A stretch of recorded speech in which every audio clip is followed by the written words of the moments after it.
بسم اللہ الرحمن الرحیم۔ السلام علیکم۔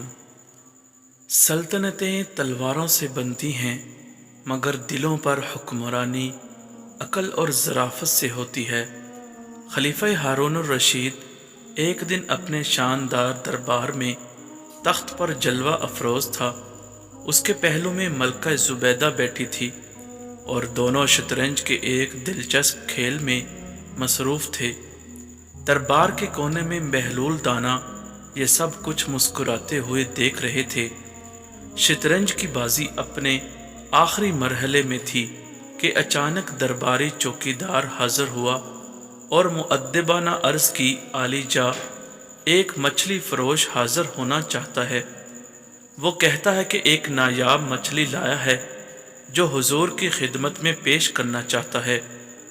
ہارون الرشید نے شطرنج کا مہرہ رکھتے ہوئے کہا، اسے اندر آنے دو۔ چند لمحوں بعد ایک سادہ لباس مچھلی فروش دربار میں داخل ہوا۔ اس کے ہاتھ میں ایک بڑی اور چمکتی ہوئی نایاب مچھلی تھی۔ اس نے جھک کر سلام کیا اور عرض کی، جاہ پناہ، یہ خاص مچھلی دریائے دجلہ سے پکڑی گئی ہے، حضور کے لیے تحفہ ہے۔ ہارون الرشید نے مسکراتے ہوئے مچھلی کی طرف دیکھا اور مذاقاً سوال کیا، یہ بتاؤ، یہ مچھلی نر ہے یا مادہ؟ پورا دربار خاموش ہو گیا۔ سب کی نظریں مچھلی فروش پر جم گئیں۔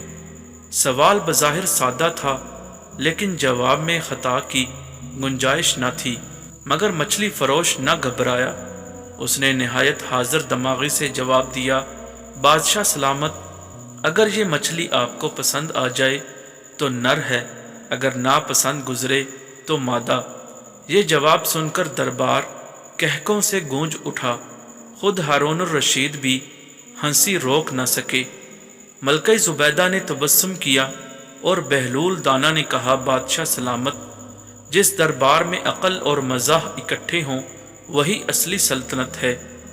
ہارون الرشید نے خوش ہو کر مچھلی فروش کو انعام و اکرام دیے اور عزت سے رخصت کیا۔ زندگی کی بازی وہی جیتتا ہے جو وقت پر مسکرا کر بولنا جانتا ہو۔